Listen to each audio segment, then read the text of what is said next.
NYPD cops are leaving the department in record numbers. Is Mayor Adams doing enough to replace them? The Point starts right now.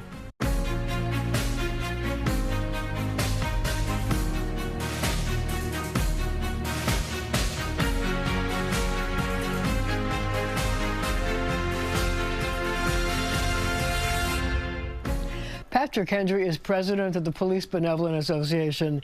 In his 30 years on the job, he's seen the size of the police force grow and expand, but now it's shrinking, and he's worried. So the first question I want to ask you is this. Earlier this week, the mayor reinstated one class of 600 police people that would go into the police academy this spring. Is that enough to deal with what's been going on in terms of job loss in the police department? Thank you for having me on. We're happy about the academy class of 600 police officers, but we have a staffing crisis going on in the NYPD right now. We lost nearly 3,000 police officers last year to just retirements, police officers leaving the department. Also, we're losing an average of over 200 police officers a month. So by the time we get to that April class, if it continues in that path, we're going to lose that amount of police officers that they're going to put in the class. Right now in the NYPD, our members are overworked, understaffed, not being able to get days off, barely being able to get meals, being forced to work inhumane amounts of overtime. In precincts across this city where we would normally turn out 6 to 8 patrol cars, right now we're turning out 2 to 3 patrol cars in those communities on a given tour. So what does that do to the safety of the community? You know, the response times continue to rise. That is the reality of policing right now. Our city needs to have incentives to do whatever they possibly can to keep our talented, highly trained, highly skilled police officers on this department right now. But you have been in the police department long enough to know that there were huge numbers in the police department at one time. 35,000, 40,000. We had huge numbers of police. What are we at now, and how is that going to, the shortage, the drop in police officers, what effect is that going to have on public safety? Oh, so right now we're lower by 7,000 police officers than our highest peaks in the NYPD. And right now 7,000? 7,000 from our highest peaks in the NYPD. We're short that amount of police officers from when we had at our highest peaks. So what does that do to public safety? So right now our police officers do a great job every day, but the gains of public safety have been on the backs of police officers of all the overtime that they're doing on a daily basis. And I don't believe that we could sustain this for the long run. We need to be able to keep our highly trained, our highly skilled police officers on this department. Instead of leaving to go to other departments, the city needs to have incentives to keep our police officers on this department. So when you came on the job in 1993, you were part of a class of 3,000 police officers. Yes. This is a class of 600. Mm-hmm. How are we having a recruiting problem? Are we just can't get people who want to be police officers anymore? Oh, so we did pretty well on our last contract with Mayor Adams, but right now our members have inferior pensions to those in the rest of the state. Everyone else has a 20-year pension. We have a 22 and 25-year pension. That is unfair. MTA, Port Authority, state troopers, other police agencies who work the same streets as New York City police officers still make more money than us.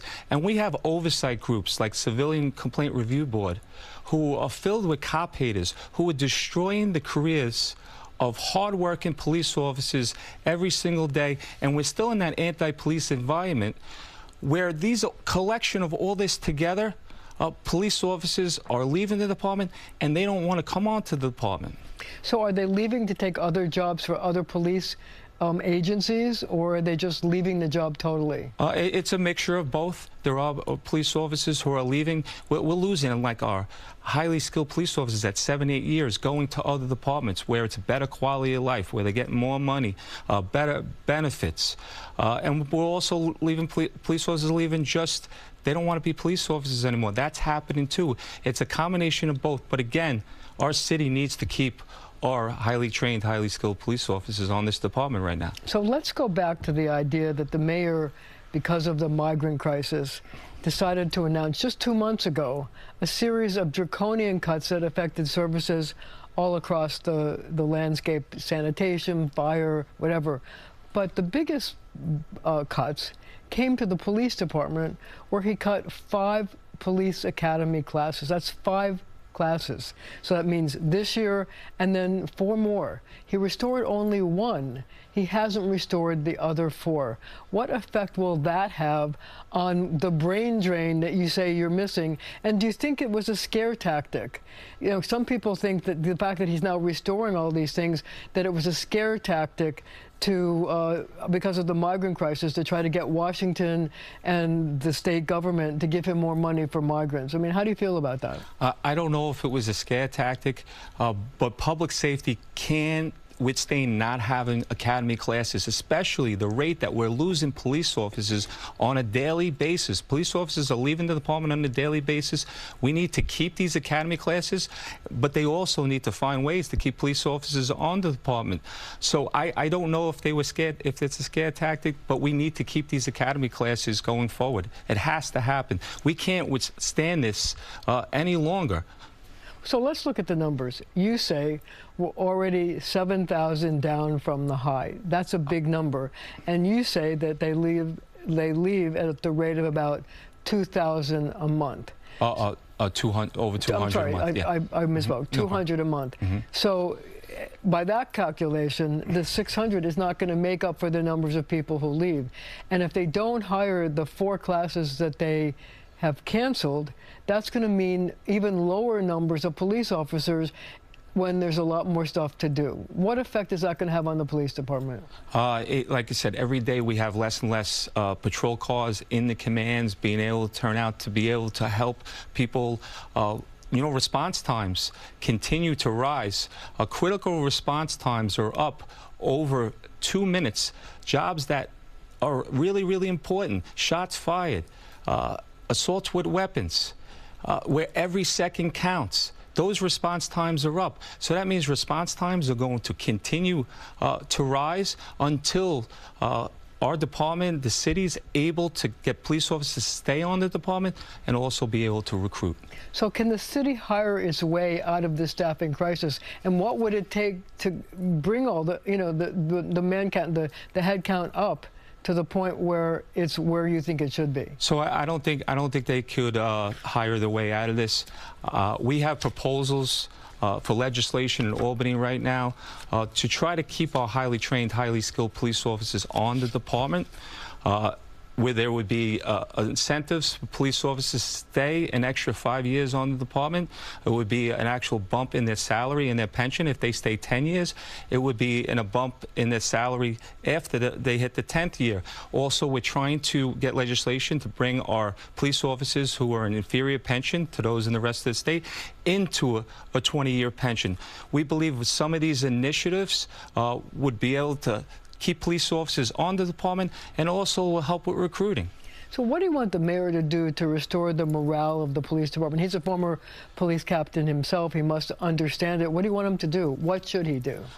With this particular case, we're hoping that he joins us in getting some of these initiatives done up in Albany. In legislation, yes, to help with some of these issues going on with our members' pensions.